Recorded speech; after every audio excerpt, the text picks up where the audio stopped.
Mary Lou is professor of American Studies and of History at Yale.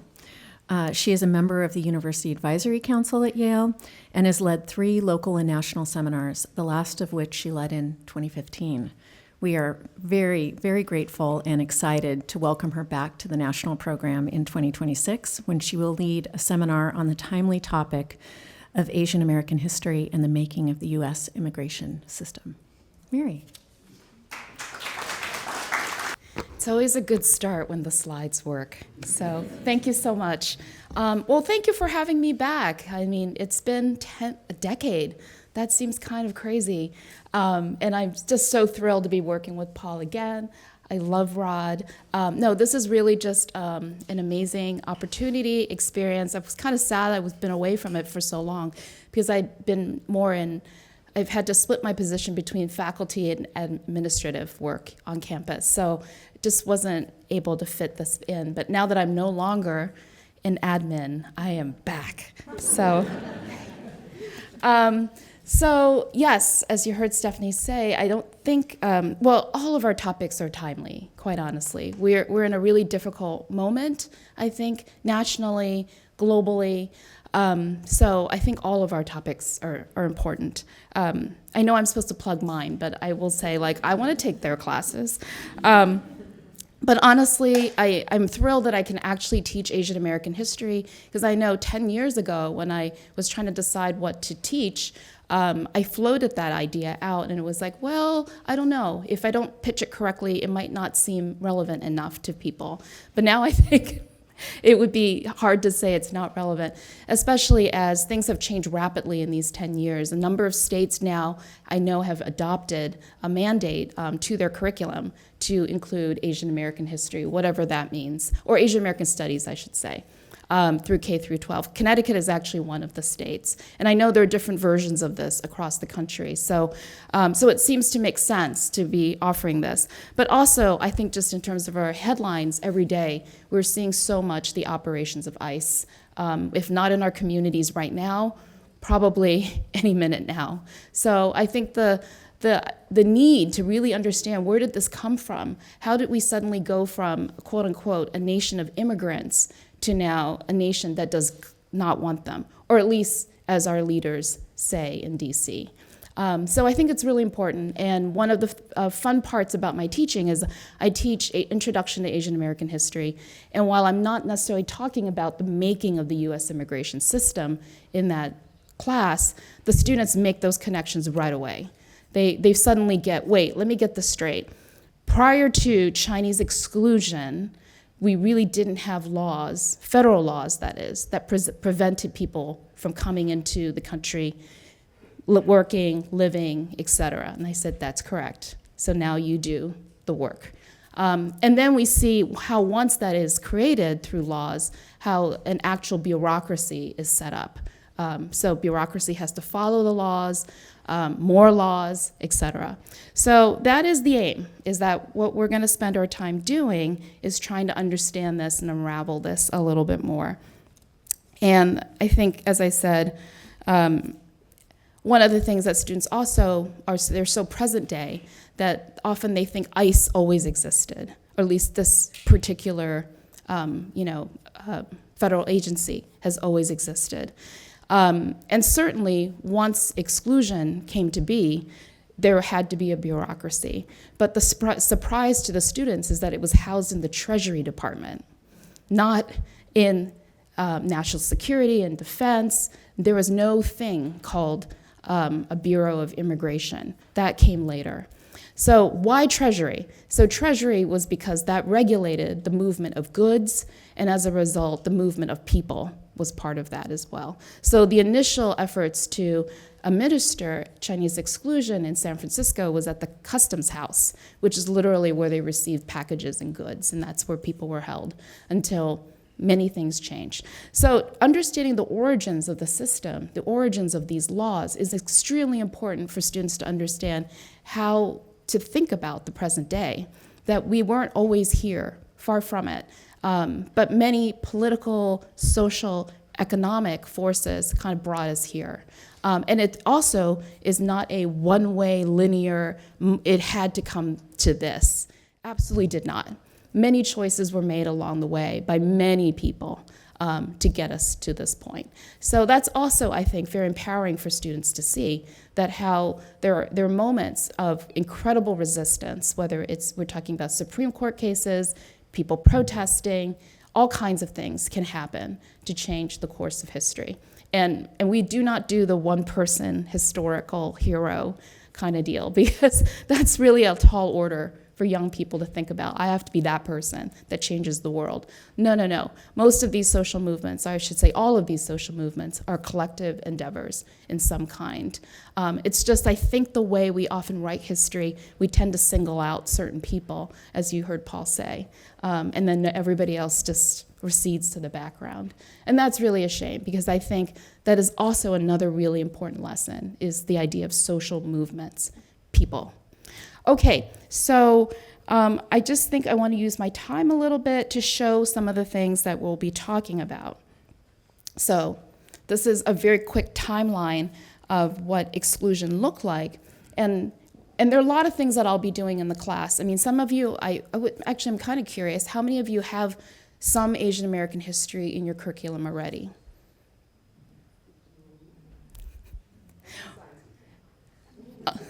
Yes. So for those folks who do have something, one of the things that we're also talking about is, is what you're seeing in your textbook the best way to be teaching Asian American history? And are there certain questions that are left out? And right away, I will point out, for example, I don't start in 1882, the Chinese Exclusion Act. Actually, I should have put in one more before 1862, the Anti-Coolie Trade Act. So the reason is because I also want to make it clear that Chinese exclusion is not exceptional. It's part of a longer history of policing race in America. And it's no accident that we have these things emerging during the Civil War and then Reconstruction. I mean, Reconstruction very much shaped the debates around Chinese exclusion. So it's really important for me that students and teachers understand that connection right away. So that, again, we're not talking about something sort of exceptional because Chinese people suddenly appeared in California and people didn't know what to do. It's a much more complicated history, absolutely grows out of the politics of Reconstruction. So then we move forward. And then we end with, for exclusion, that is, it's Filipino Repatriation Act. So one of these things that's not going to be obvious just from looking at this is that we're seeing different groups of Asian migrants coming: Chinese, Japanese, Koreans, Indians, Filipinos, these groups. And yet they all become Asian to be excluded, which happens formally by 1935. So these things are not inevitable. It takes a lot of sort of legal work, cultural work to make this understandable and obvious to the American public. So that's the exclusion era. I don't have a timeline for the others, but the other eras are, we actually do keep marching through World War II and all that, but the other really big moment that I think most folks know is the 1965 Immigration Act. And that is always brought up as the moment when US immigration exclusion truly ends, or restrictions. And instead, we now have this new liberalization of American immigration, which is true, but yet it also retains many things about exclusion in this very liberal piece of policy. And then after 1965, the other era that we'll tackle is the post-9/11 era, how we finally get into the world of making immigration about security. So that doesn't fully happen until we get after 9/11. So these are the sort of the three different kind of eras that we tackle. And through that, I want to make sure that it doesn't sound like we're just going to be memorizing a lot of dates and reading legislation, though we are, and Supreme Court cases, we are. But there are lots of other things that we'll be thinking about. So one of the things that, are any of you APUSH teachers or have APUSH in the curriculum. My students always call this the APUSH painting, because this is John Gass's American Progress from 1870. So basically, AP US history, sorry. Yeah, the idea, I guess this appears in all the materials and often on the test, I don't know. But the painting kind of speaks for itself. It's really a description of the idea of this, we're now after the Civil War, the notion of American progress. This is Columbia literally carrying telegraph, like bringing civilization westward. You can see the beginnings of the Brooklyn Bridge in the corner, moving this way. And as America moves westward, the West is just sort of retreating to allow American settlement, right? So there's no violence depicted here. The Native Americans just kind of leave, the bison just go, and then meanwhile, the settlers just come and, happily farm. So, you couldn't get a more iconic image of westward expansion. So, in my class, we think of it the other way.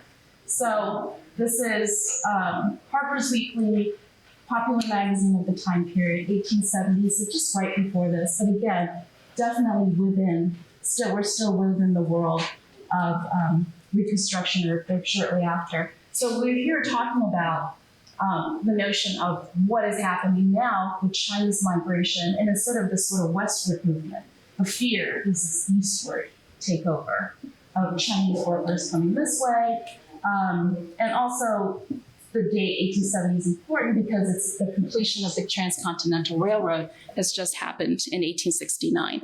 So what had once appeared to be a West Coast problem that only states like California had to deal with because there's no railroad connection is now seen as an East Coast problem. So this idea here then is to really take sort of standard histories of American history that we might get and really flip it or really interrogate it, right? Like whose view are we seeing and how are we not seeing these other views, right? And because it's exactly these kinds of narratives that gets us into the world of exclusion and the fear of immigrants.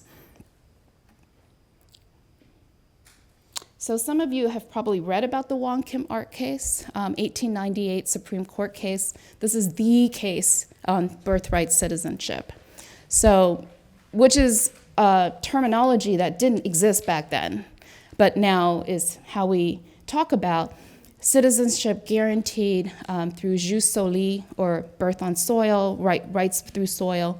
And Wong Kim Ark was a Chinese American who was born in the United States, left to go to China, and then came back, and then was refused entry, and then had to basically, his lawyers and others had basically put forth a case saying, wait a minute, he's an American citizen, which under the 14th Amendment guarantees that anyone, regardless of race, can become a citizen if you were born in the United States. So we're definitely looking at this and seeing this back and forth, and how in many ways, while it's wonderful that it protects birthright citizenship, it really continues in many ways to talk about the immigrant who cannot have citizenship as sort of a suspect class. So we also have to think about these in complex terms, not just victory, victory, victory. Like, yes, victory in some ways, not a victory in some other ways. So this is the Wong Kim Ark case. 1917 Immigration Act, which is something that I think most people have never heard of. By the way, there are all these immigration acts that keep happening through Congress.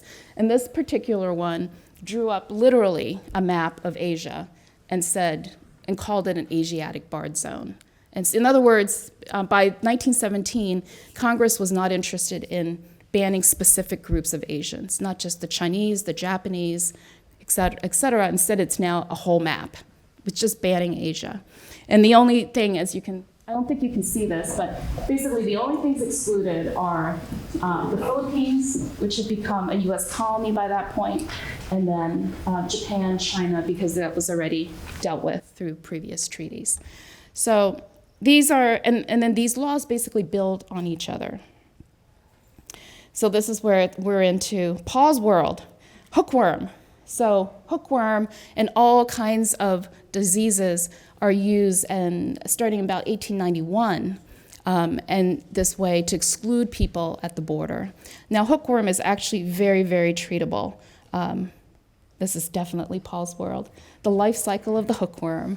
The reason I wanted to throw this up is because I think it's also really important, not just in terms of isolating Asian American history from US history, but also we can think about how Asian American history touches on many fields. So there can be a cross-disciplinary. So my hope is that while I don't plan on stealing scientists away from Paul, I do want to make sure that we can find connections and perhaps do cross-disciplinary teaching, which I think would be really exciting to sort of understand, like, perhaps you do something on parasites and hookworm, and then there could be some interesting historical connection here.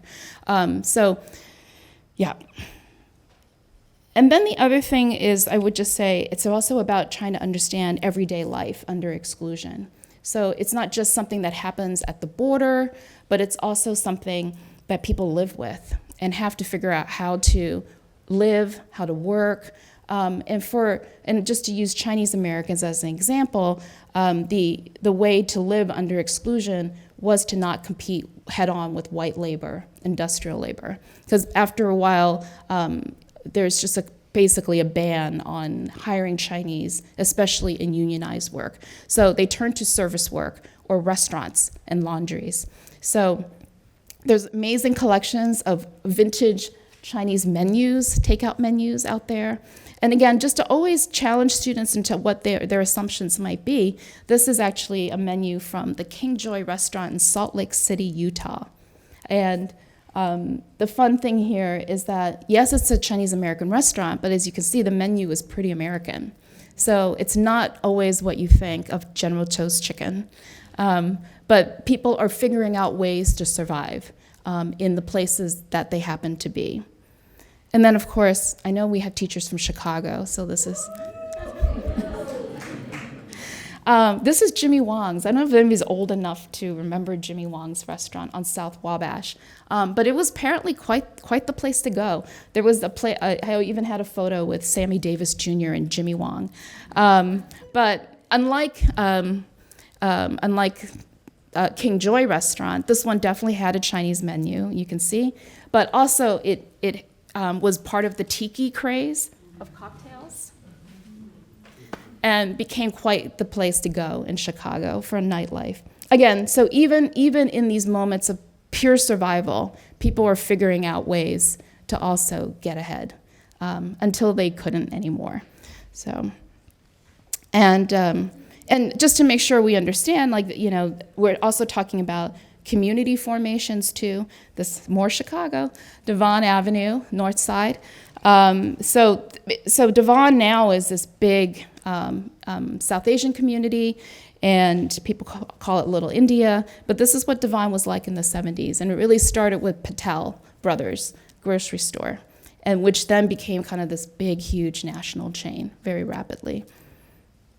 And then of course for the West Coast, we also have to talk about different kinds of migration. So after the Vietnam War, refugee resettlement, different kinds of laws are coming into play, and we see the settlement of Southeast Asians in different parts of the country, a secondary migration that after people were settled in places they didn't want to be in, moved to California, and then ended up in Orange County.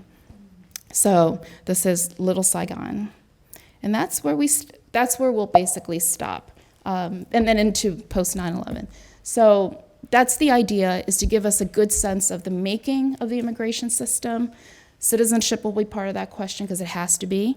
But at the same time, I think it's also really important to think about resistance, activism, and then certainly just people living their lives day to day. All right, thank you.